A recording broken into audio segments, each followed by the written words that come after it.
From the very beginning, since 2014, what is going on in Donbass, you bluntly called a war. Did you expect that all this will turn into a full-scale invasion? I was saying that it was impossible, that it is too insane for 21st century, this medieval savagery. There can be a new invasion of Ukraine from Belarus. Besides, they shoot rockets at us from Belarus. I feel very ashamed, but I understand that our Belarus is occupied. Now it is a part of Russia. Who is its president? It is not Lukashenko, it is President Putin. Do you find strength to speak to these pro-Lukashenko and pro-Putin people if even you knew them for many years? I always respect people's free will. I let them cry their own truth. These many truths make an image of the time, which tells us what kind of people they were, why was it so easy for them to kill. Perhaps those who support the war have not been loved enough. All our culture is not based on love. The culture of violence is not a culture of love. It is not just military operation violence. It is domestic violence, street violence. In Russia, those who didn't want to go to the war left the country, those who stayed supported it. I look at young people. They become revolutionary much sooner than Lukashenko or Putin might think. Such people like Lukashenko and Putin can't stop time. Maybe this is how nostalgia works. It brings people back to the past. The main perpetrator today is the desire for imperialism. We have to deal with Russian fascism, and now the world depends on Ukraine. Hello, I am Sakyani Murzaev, and you are watching Freedom Channel, and this is People of Goodwill podcast, and people who come to us, they support Ukraine everywhere they can in its fight against Russian aggression. Today, with great pleasure, I present our guest, writer and Nobel Prize winner in literature, Svetlana Alexievich. A dissident, a vilified writer in post-Soviet countries, a literary genius recognized across the world, prosaic and humanist, an author of non-fiction bestsellers, a screenwriter, a documentary maker, a Nobel Prize winner in literature in 2015, Svetlana Alexievich, a Belarusian writer with Ukrainian roots. She was born in Carpathian region. Early childhood she spent in Vinnytsia region. Then her family moved to Belarus, where she grew up and studied in college. In Belarus she started her writing career.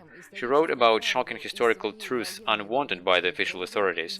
Her books have been prohibited in Belarus and Russia, removed from libraries, and checked for extremism. After the falsified presidential election in Belarus in 2020, she joined the board of the Opposition Coordination Council of Svetlana Tikhanovskaya, the main opponent of President Lukashenko. After interrogations and being put under surveillance, she had to immigrate to Germany. She condemns the war in Ukraine and Belarus' participation in it. She joined European support campaigns intended to provide Ukraine with modern weapons. She predicts the victory of Ukraine and the final death of Russia's imperialism.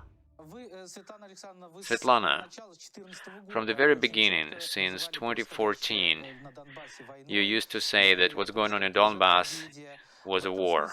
You said it was a tragedy.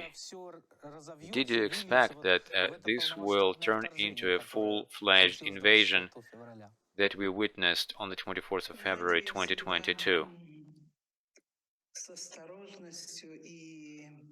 I'm always cautious, and I was watching what's going on in Donbass with fear. And when recently they started bringing more tanks on the Russian-Ukrainian border, of course, I remembered those books that I wrote and people that I talked to, and I realized that we're people of war. This is our culture. When they talk about great Russian culture, but the main thing is that this great Russian culture is a culture of war. I remember my generation and even generation of my granddaughter, who is now 17, so they are taught how to kill and how to die. Nothing else. This is our main experience. And of course, I was watching what's going on in fear. Many foreign correspondents called me up asking whether it's going to be a war. I'm a naive person.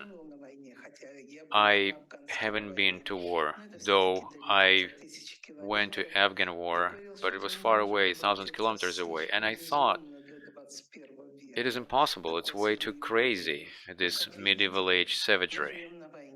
But as you can tell, we live in the war, you live in the war, and we need to think how to help you. You said that many generations were brought up on the war theme, and you wrote about it in your books.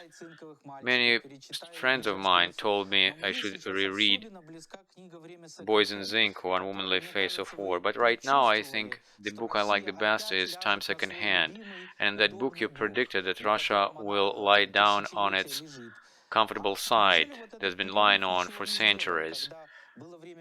So do you think that that time without the war didn't do anything to Russia? Nobody made any conclusions out of it. What do you think? I think that this is a fault of political and humanitarian elites. Nobody was ready for this new life. We were running around squares and we were screaming freedom, freedom, but nobody knew what freedom was. That freedom needs a new type of person, a free person. It needs different definitions, different notions. We were kind of juggling all these Western words. But frankly, we didn't understand what was going on. And of course, that part of life gained strength that was burdened with this war experience, the experience of violence. And I could feel it. Yet I was hoping, as a naive humanitarian, that it wouldn't happen. But when I talked to people, I was always astonished with their aggression. And this aggression was an aggression of a humiliated and deceived person, deceived for all these 30 years. Whether it was a woman or a man, they were very aggressive. They even used to say that they don't have a leader, the leader that they would follow anywhere. I don't know. The Kremlin turned out to be quite artful and managed to dodge that bullet. They always needed an external enemy to protect their own power, and this is a regular story for Russian culture. And now when the war started, this is what astonished me the most. It is the incredible cruelty, incomprehensible. First time I encountered that when I was writing a book about our Belarusian revolution of 2020. On the first days of that revolution, there were people in the police who were catching people randomly on the street. They were mutilating them and beating them, and then we saw these pictures that were from emergency rooms, how many people were injured, and then I just realized that those thousands and millions of books didn't do much to a person. And it seems to me that this many centuries Russia that was constantly expanding, and for Russia the power was the most important thing, not a human being. And now when you look at this footage from Bakhmut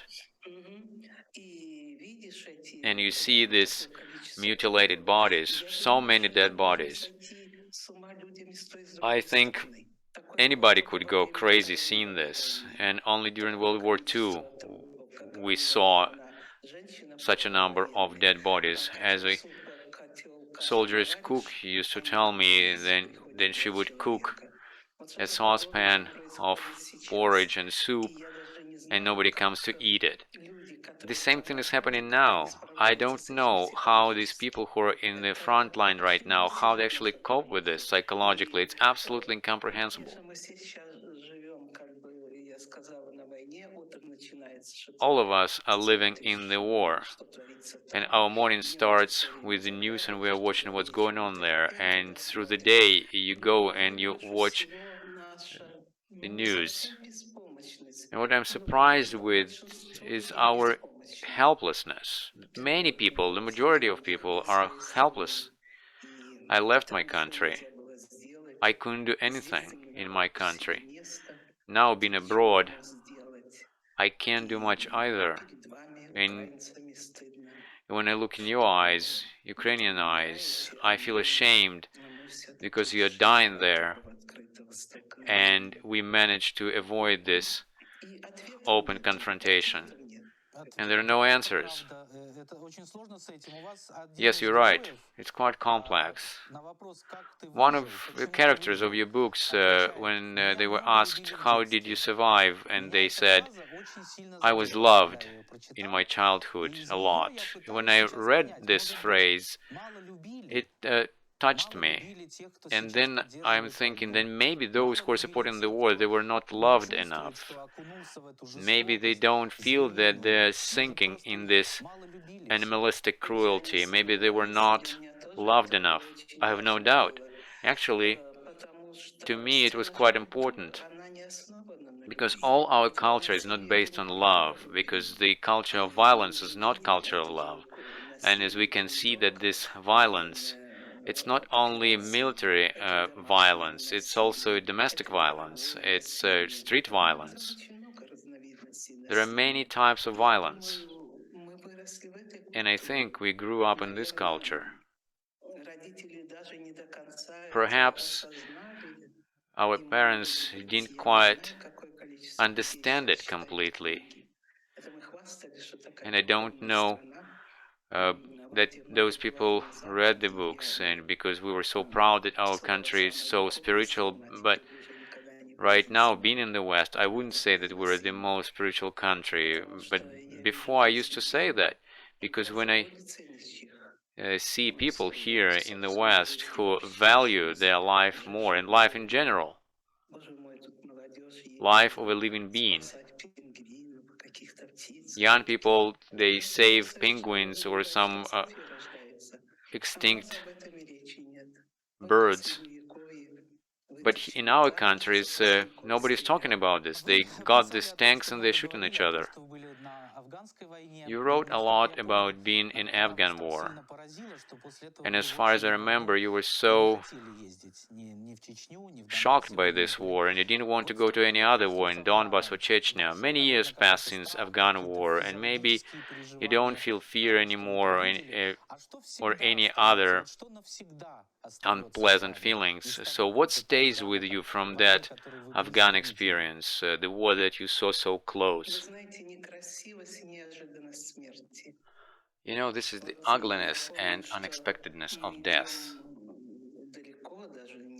I remember how we were walking far away from the front line. We were walking to the cafeteria of the General Staff headquarters, and we were passing by the guard, and he saluted us, and we kind of replied to him joyfully. And then we're coming back, we see this boy lying down on the ground dead. And this unexpectedness and ugliness of death on the one hand, and on the other hand, where I was extremely shocked, my characters that I wrote about, they told me that the war is beautiful. It's beautiful how shells are flying in the sky, handsome men in the war. Somehow they managed to give me a lot of beautiful things from the war. How all senses are extremely alert when you're sitting in the trench waiting for the attack, and the whole world looks to you very beautiful. And this combination of these two things extremely shocked me, and I was shocked that people don't think about it. I remember how our boys were returning from the mission on their tanks, bringing floor rugs with them.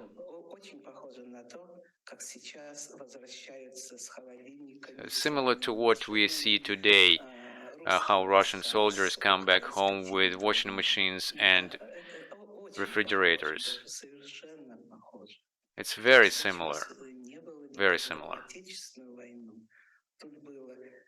And in World War II never happened anything like that, and now we see that. And of course, what particularly shocking, this is this moral fall down. I remember a journalist was calling a mother that just buried her son, and the journalist wanted to talk to her about it, and she refuses to do that, and she says he's a hero and that's it.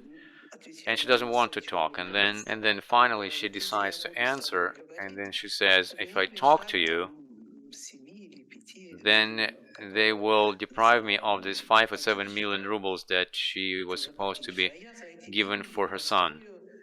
And she said, so I could use this money to build an apartment for my older daughter. You know, nothing like that happened during Afghan war. Mothers back then, they were never evaluating their son's life in terms of money.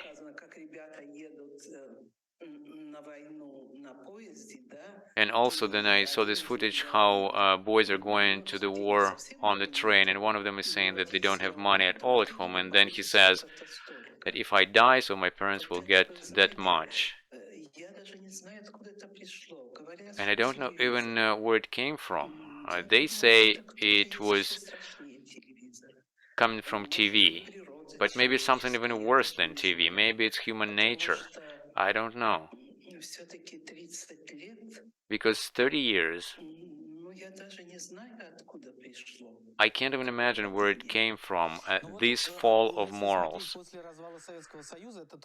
If you look at what was happening after the fall of the Soviet Union, and you have it in your book, some of your characters were saying, so we're living in this spiritual world, spiritual life, we're reading books, we're listening to all those great singers, and then after that we have this consumerism. So we have stuff, we have food, and it's something that we haven't seen ever, and maybe this is what played that trick on people. Consumption was constantly growing, but spirituality fell down extremely low. On the one hand, I thought that consumption saved us from the civil war, because people were so engaged in gaining those coffee machines and washing machines and everything. We were afraid of a civil war, and it didn't happen.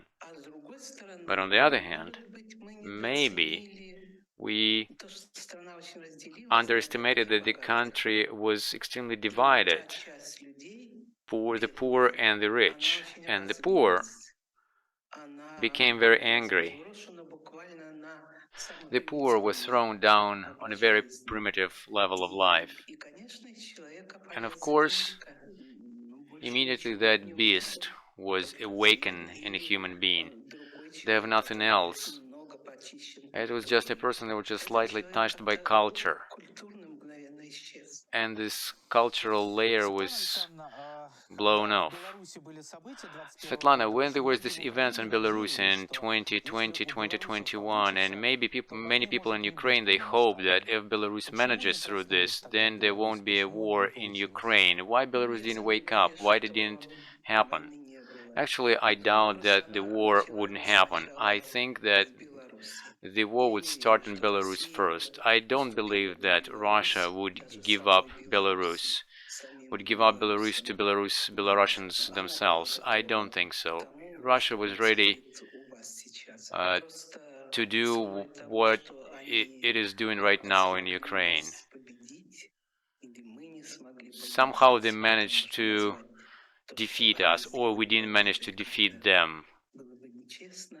Because we can't really call a victory what they had in Belarus. The thing that we didn't manage to win back then, that kind of, we avoid this hit. And of course, Lukashenko's played this trick, and he wants to keep this country for himself and to rule it. And then there was only one enemy for Russia, it was Ukraine. That is always an enemy to Russia. Why it's always an enemy to Russia? Somehow it just how it goes historically. It's a competition or maybe jealousy. As a writer, I see the world in pictures. And I remember that picture when President Poroshenko, President of Belarus, Lukashenko walks, and then you can see Zelensky walking, and it's like two different times they're walking. This is new. Young time is walking, and this old time is walking, and you have this horrible feeling that the old time is still quite strong, and there's still too much of it. Every day in Ukraine, we think that there can be a new invasion from Belarus. Besides, they launch missiles from Belarus, and Russian airplanes take off from Belarusian airfields. And the longer it goes, the more we feel puzzled, and then it is replaced with anger. Maybe this anger is not as strong as we feel for Russians. But what do you think we should do with this anger we feel? And what do you think that from one of your motherlands they launch missiles to your other motherlands? So what do you think? So how I look at it, I feel ashamed, extremely ashamed. But I understand that our Belarus is occupied. It is not an independent country. It's not. It's just part of Russia. Who is the president there? It's not Lukashenko, it's President Putin. And after the revolution was so cruelly suppressed, and I can say that people hid, and some of the people, they keep silent, and some of them joined Lukashenko. That's why we cannot do anything. What could I do if I were in Belarus? It would be the same as it happened to Alex Beliatsky, who is now in a Krestina prison. And because I'm very old and not healthy at all, so I wouldn't endure it for long. And it would be stupid to do that. I think that if I write a book, I can do more. I'd say that Belarusians, they love Ukrainians, and it's everywhere. I remember when I was driving across the country in Belarus, and when I walk in a store, they say that I'm Ukrainian, my mother is Ukrainian. People always smile to me. And when I was in Ukraine, and I tell them that my father is Belarusian and I speak Belarusian, and the same reaction, people would smile to me.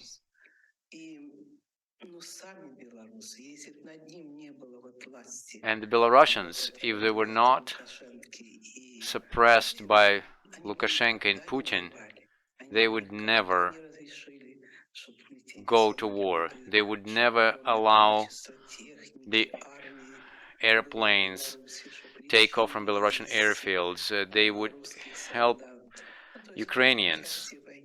They wouldn't participate in the war. But right now, they're fully participating in the war. But Belarusians don't want that. This is an occupied country. If we compare it with Russia, when they say there is a full support in Russia, and there is like at least a third of Russians, they're pro-war, you think that in Belarus they don't have this crazy support of the war? No, no, it's not. I give you my word. I don't know, maybe this damn money, maybe they'll use it to hire so-called volunteers, promising them money. And as we know, they will never pay them this money. But people in general, I never saw any evil in them, never. But afterwards, everything will end anyway, and I hope it'll end soon. And this is what I think. I used to work at Radio Liberty in Prague, and I was friends with Belarusians who worked there too, and they spoke their native tongue. And here is my question: how to restore Belarusian identity after everything that Lukashenko did? Or maybe when he is gone, everything will restore itself. No, it will be a very painful process because the nation is humiliated. You have no idea how many people went through prisons, how humiliating those prisons are. They dehumanize people in those prisons. I think that it will be very difficult to recover from this for the nation. Besides, we unwillingly participated in the war against Ukraine, and it's also a big trauma for our self-identity. I think that we won't become free and strong right away, and I don't think we will be able to respect ourselves right away. I was reading your book Time Secondhand, and I was surprised with former communists you talked to. One of them was from the Kremlin, of a high rank in the Communist Party. And when I was listening to them, actually I say listen because they're so alive that I always have this feeling as if I'm listening to their voices while reading your book. So one of them says, you can't accuse them because at the time it was like accusing yourself. And I think that now those people who are supporting Putin with all his acts, I think they won't be able to accuse him because for them it would mean to accuse themselves, to accuse their own family. So this conundrum, can we find a way out of it? I think it will take a while to find a way out, because a lot of blood was spilled. And when you see these pictures of bombed Kharkiv, when you see these torture rooms where they torture children, and I think every Russian knows it, and every Russian will feel this guilt when they are told about it, whereas just as they were told about Gulag many years ago. So therefore I think it'll take Russia a long time to return to itself. It'll take Russia a long time to return respect of the world, respect of its descendants. You spoke to many people, maybe hundreds of people. How did you realize that sense of freedom and sense of fear, is it acquired or it is raised? And is it possible for a person to go along that path of freedom if even they are raised unfree?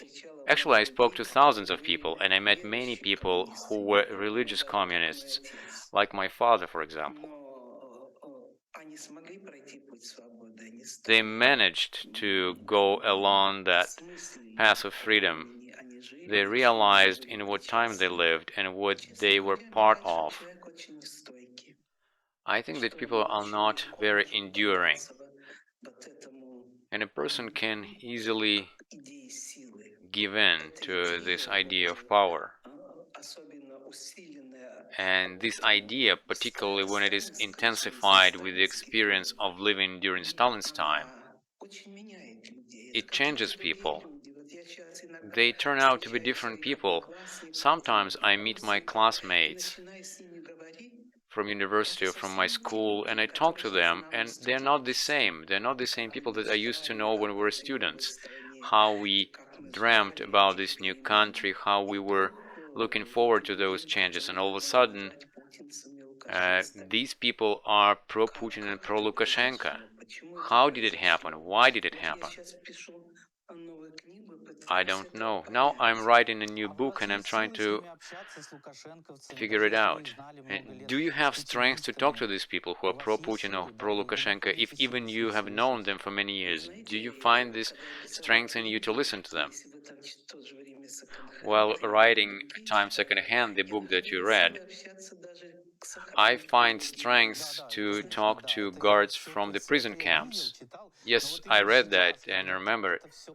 But now, when everything is so painful and so close, right now. But you see, I'm a writer.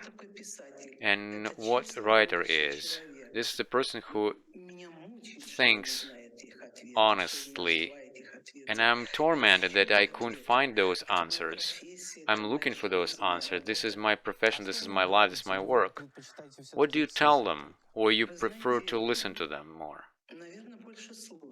Probably I prefer to listen to them.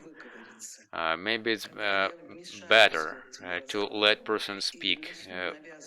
Because if I'm engaged in the conversation and if I'm trying to impose my point of view on them, they will try to hide behind my words. They might change temporarily, feeling maybe ashamed in front of me. That's why I always give this freedom to people so that they can speak about their own truth, scream about their own truth. This is about the Belarusian revolution, right? Or it's broader? Yes, right, but it's also about the war. Recently, I spoke to a young person, and he was so angrily saying that I'm not going to listen to Shostakovich or to read Chekhov, but I didn't tell him that the art is not guilty of that and Chekhov is not guilty of that. But I don't know.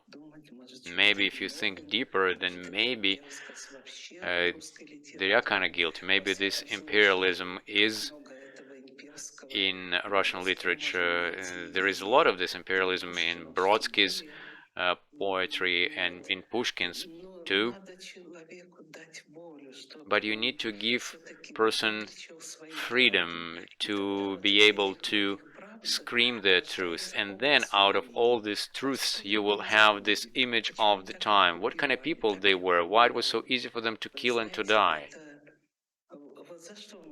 What are Russian soldiers dying for today? I'm ready to kneel before Ukrainian soldiers.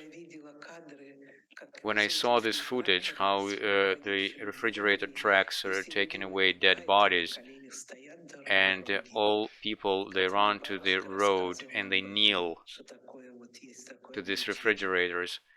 And when my grandmother told me that there is this custom to do that, and I grew up among Ukrainians, and my childhood and youth I spent in Ukraine, but I realized that I didn't know Ukrainians, I didn't know what kind of people they were. So now you see a different facet of Ukrainian people. Yes, right. And one Ukrainian person told me, why are you afraid? Because we go and we die. Why are you afraid? Some people just fled, some people hid. Why don't you go and die for your country? And what could I tell him? What could I answer him? I didn't know what to tell him.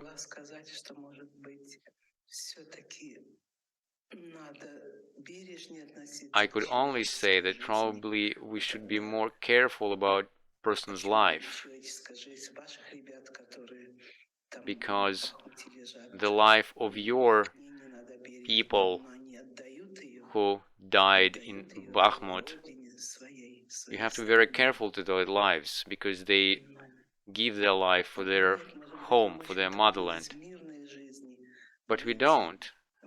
Maybe it's very hard for us to live this peaceful life that we have, to go and kill other person.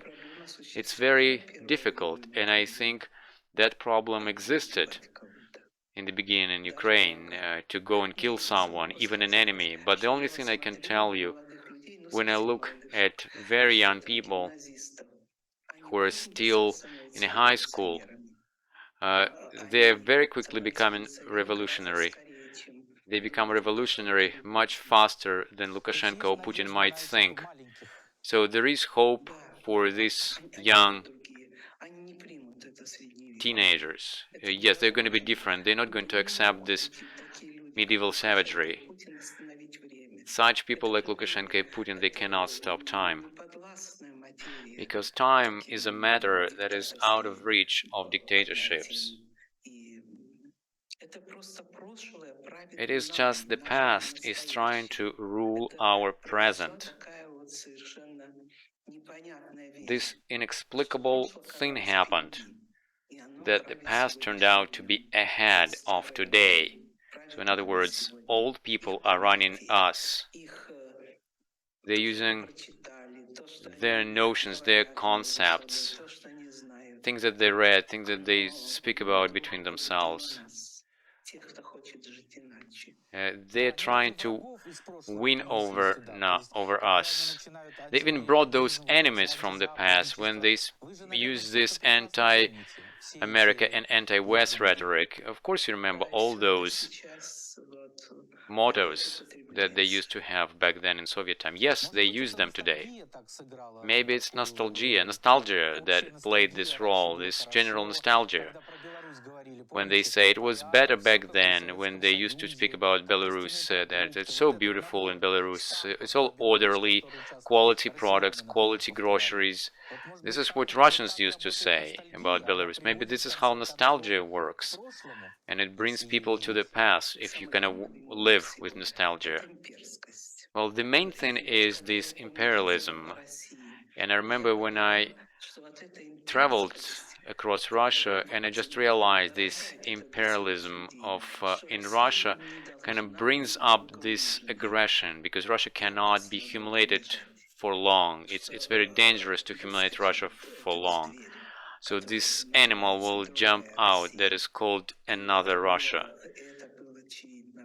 And that was obvious. Even when I was talking to young people, I just heard that stupidity. When what young people say, so before all countries used to be afraid of us and now we're nobody. And so now we're going to go to the West. And we go and we work there doing low jobs. And I think that European elites, they should have thought that through. And this anti-Soviet experts, they should have known the Soviet culture better. So what mistakes do you think they made? Fatal mistakes. Because they could have helped that animal not to take hostage so many people in Russia and Belarus.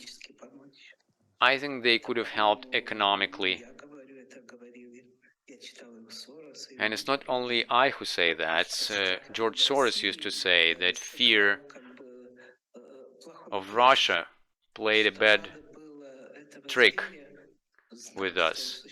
So they had to know that this animal existed, and they had to be more careful. They should have helped economically during Yeltsin's time and during Gorbachev's time. He was a very good match for this new time, for this time of change. And I think about it, he lived a long life, and it's so awful to live longer than his ideas. I met him, and I like him a lot. He was from a different time. They shouldn't be afraid of us so much.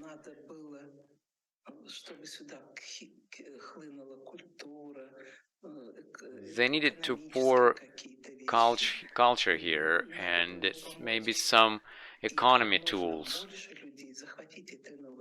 They should have helped more so that more people were engaged in this new life, so that they would feel that they had a chance in this life. But now these boys, they have only one chance. When those captives are asked what they do, and they say they have so many loans and the only way for them to go to the war and make money there.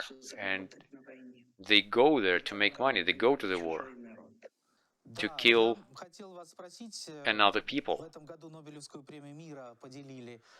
This year, the Nobel Prize was shared by 3 human rights organizations, Belarusian, Ukrainian, and Russian.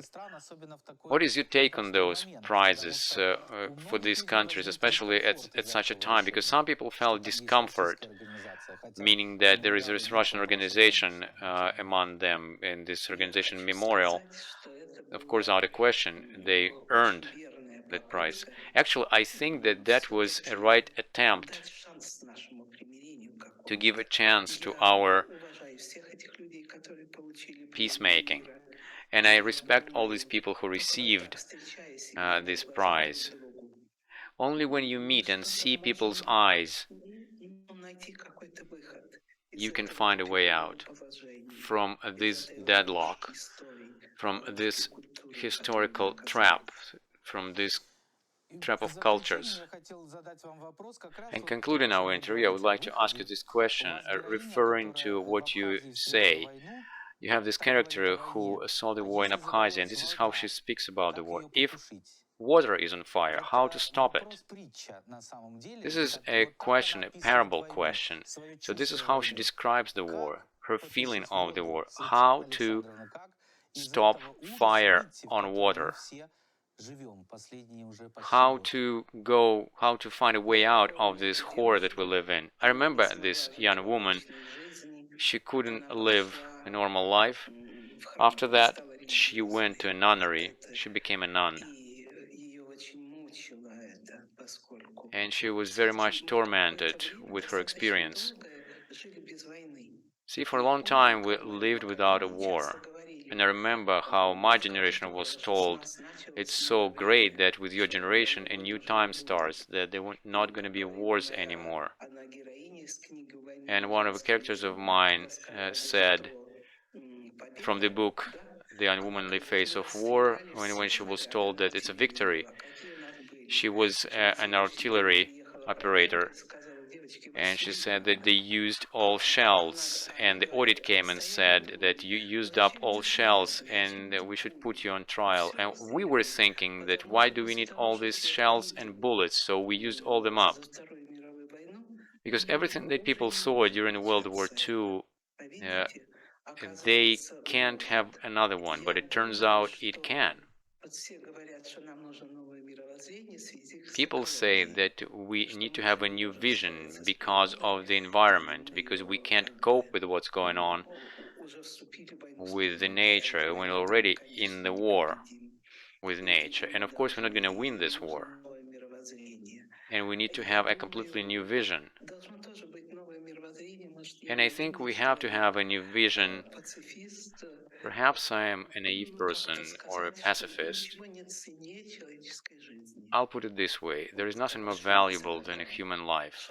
Like this one writer said, that you feel ashamed even before a flower that you just tore off, but you don't need it. Of course, these words seem like words from the future. Needless to say that hatred will cause hatred only. Only love can save us. Only love. I don't remember exactly the lyrics of that song. I made this documentary, and when they were digging out those mass graves around Minsk and they found those skulls, and we played this song, and the lyrics was that these murderers don't know what they do and how to find the strength to love them. I don't know. Maybe people say that I wrongly use these words, but actually I want to understand those murderers. I don't want my book to carry hatred. I want to understand them. I can't love them. I don't have the strength to love them. My soul is not high enough to love them, but to understand them at least, to be able to protect ourselves from them. So there was this global mechanism that could stop dictators. And this is what Europe and the United States want to do for the first time. For the first time they united. Because what we're dealing with Russian fascism. And we know, if you look at what was going on in 1930s, and if you read what was going on back then, and what Hitler used to say, and when he was talking about these new lands that he was annexing in Poland and Czechoslovakia, it's very similar, extremely similar. And we know how infectious this is, and how it can cover the whole world if we don't stop it. And we have to be strong to say it honestly that we encountered fascism. And the question is why it returns to us. Why a person cannot resist it.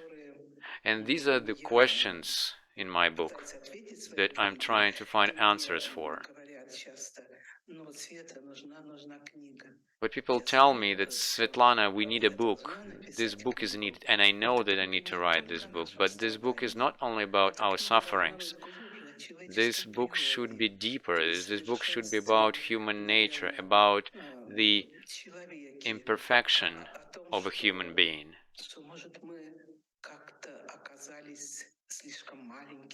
Maybe we're too small for the word freedom, too unready for the word freedom, because we have never been free. We don't have this life experience of being free. We have only one experience, to shoot at each other. Thank you, Svetlana. I and our audience, I wish us to get your book, and all the best to you. Be well, and please write your book, finish it, and then come to us. When we have our freedom, we'll walk around Maidan Square and we'll talk to people. I wish you victory. Now you defend us, the whole world. Everything will depend on you. Everything today depends on Ukraine. This is how the world is today. It was Svetlana Alexievich. What do you think about our conversation? You can write in the comments below the video. Please share this video, subscribe to our channel. I say goodbye, see you in a week. Be safe, and God bless Ukraine.